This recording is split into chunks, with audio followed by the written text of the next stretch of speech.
नमस्कार, स्वागत है सम्राट क्लासेस बाई अरुण में। मध्य प्रदेश भोज यानी मुक्त विश्वविद्यालय में जो एंट्रेंस एग्ज़ाम होना, उसमें एक नया टॉपिक मौर्य साम्राज्य और मौर्य उत्तरकाल से संबंधित महत्वपूर्ण नोट्स जो परीक्षा के लिए इंपॉर्टेंट है। इसके अलावा कुछ इसमें फालतू चीज़ें नहीं हैं, जो परीक्षा में पूछा जाना सिर्फ वही चीज़ें हैं। तो आइए शुरुआत करते हैं। तो इसके पहले चैनल में नए तो सब्सक्राइब जरूर करिएगा। मौर्य साम्राज्य की बात करें तो एक नज़र में हम जानेंगे। मौर्य साम्राज्य प्राचीन भारत का पहला विशाल साम्राज्य था, जिसकी स्थापना चंद्रगुप्त मौर्य ने की। इस साम्राज्य ने भारतीय उपमहाद्वीप को राजनीतिक एकता प्रदान की। ठीक है, अब इसमें मौर्य साम्राज्य के प्रमुख शासक कौन कौन से रहे, जो परीक्षा के लिए इंपॉर्टेंट केवल वही पढ़ना है। पहला नंबर चंद्रगुप्त मौर्य, जो इनका शासन रहा 321 ईसा पूर्व से 297 ईसा पूर्व रहा। विशेष उपलब्धियां क्या रहीं कि साम्राज्य की स्थापना की, यूनानी शासक सेल्यूकस निकेटर को पराजित किया। दूसरा नंबर बिंदुसार, इनका शासन रहा 297 ईसा पूर्व से 273 ईसा पूर्व। इनकी विशेषता क्या रही, साम्राज्य का विस्तार किया और ग्रीक ग्रंथों में अमित्र घात कहा गया है इनको। ठीक है, तीसरा नंबर अशोक महान की बात करें तो इनका जो शासनकाल रहा 273 ईसा पूर्व से 232 ईसा पूर्व रहा। और इनकी जो विशेषता रही, कलिंग युद्ध के बाद बौद्ध धर्म अपनाया, धम्म नीति का प्रचार किया, उसके शिलालेख पूरे भारत में पाए गए। चौथा नंबर दशरथ मौर्य काल की स्थापना।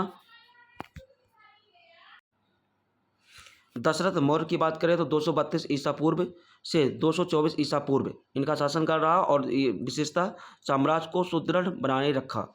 पांचवा नंबर संप्रति मौर्य, 224 ईसा पूर्व से 215 ईसा पूर्व इनका शासन रहा और जैन धर्म का संरक्षण किया। और छठवां नंबर शालिशुक, जो 215 ईसा पूर्व से 185 ईसा पूर्व तक इनका शासन रहा और अंतिम शक्तिशाली शासक रूप में माने गए। और मौर्य साम्राज्य की स्थापना 321 ईसा पूर्व यानी चंद्रगुप्त मौर्य द्वारा की गई। अब महत्वपूर्ण तथ्य की बात करें तो मौर्य साम्राज्य की स्थापना चंद्रगुप्त मौर्य ने की। चाणक्य या कौटिल्य या विष्णुगुप्त को चंद्रगुप्त मौर्य के गुरु और साम्राज्य के मुख्य सलाहकार थे। अशोक महान ने बौद्ध धर्म को अपनाया और उसके प्रचार प्रसार के लिए महत्वपूर्ण भूमिका निभाई। अशोक के शिलालेख ब्राह्मी, खरोष्टी, अरामी और यूनानी भाषाओं में मिले। मौर्य साम्राज्य का विस्तार अफगानिस्तान से बंगाल और कर्नाटक तक था। मौर्य प्रशासन अत्यंत संगठित एवं केंद्रीकृत था।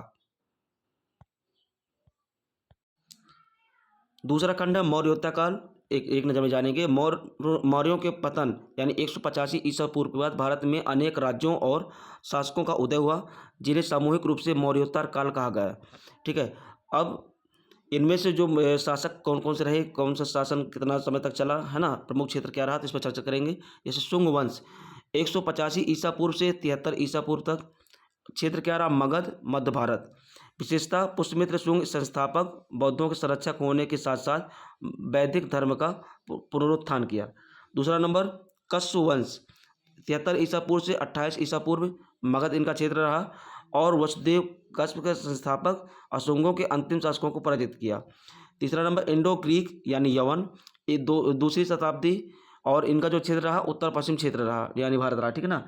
मेनोडर प्रसिद्ध शासक और बौद्ध धर्म के संरक्षक। इसके बाद शक की बात करें, ये चौथे नंबर में रहे और 1वीं शताब्दी ईसा पूर्व यानी पश्चिम व मध्य भारत क्षेत्र इनका रहा और पश्चिमी क्षत्रप प्रमुख क्षेत्र शासक और उज्जैन इनकी प्रमुख राजधानी थी। पांचवा नंबर पार्थियन 1 से 2री शताब्दी ईस्वी में आ गए। ठीक है, और उत्तर पश्चिम भारत की बात करें इनका क्षेत्र था और गांधार व सिंध क्षेत्र में प्रभाव रहा इनका। ठीक है ना। और 6वां नंबर कुषाण वंश 1 से 3री शताब्दी उत्तर भारत मध्य एशिया कनिष्क महान शासक रहे और बौद्ध धर्म का व्यापक प्रचार प्रसार हुआ। 7वां नंबर है सातवाहन वंश 2री शताब्दी से 3री शताब्दी ईस्वी तक। क्षेत्र क्या था, दक्कन, आंध्र प्रदेश और दक्षिण भारत के प्रमुख शासक और प्राकृत भाषा व बौद्ध धर्म का संरक्षक रहे। 8वां नंबर पश्चिमी क्षेत्र की बात करें तो 1 से 4री शताब्दी तक। ठीक है ना। गुजरात, मालवा और सौराष्ट्र ये पूरा इनका क्षेत्र था और इनका शक शासकों की एक विशेष शाखा थी और रुद्रदामन प्रथम प्रसिद्ध शासक इनकी विशेषताएं रही हैं। अब महत्वपूर्ण तथ्य की बात करें तो मौर्यों का अंतिम शासक बृहद्रथ था, जिसकी हत्या पुष्यमित्र शुंग ने की थी और 185 ईसा पूर्व में। ठीक है। दूसरा नंबर पुष्यमित्र शुंग मौर्योत्तर काल का प्रथम शक्तिशाली शासक था। इस काल में बौद्ध धर्म के साथ साथ ब्राह्मण व धर्म का भी विकास हुआ।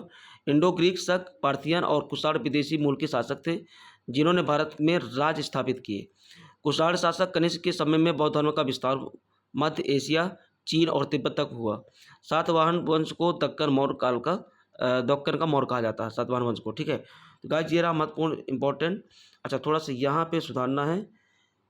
अंतिम शासक की बात करें तो यहाँ पे बृहदत्त था, ठीक है ना, बृहदत्त यहाँ पे अंतिम शासक थे। ठीक है, अच्छा यहाँ पे कुल मिला के शक्तिशाली शासक की बात की गई थी, लेकिन अंतिम पूछा जाए तो बृहदत्त थे। ठीक है, ऐसे वीडियो देखने के लिए चैनल को सब्सक्राइब करें, शेयर करें, ताकि आने वाला वीडियो आपको अपडेट मिलता रहे। धन्यवाद।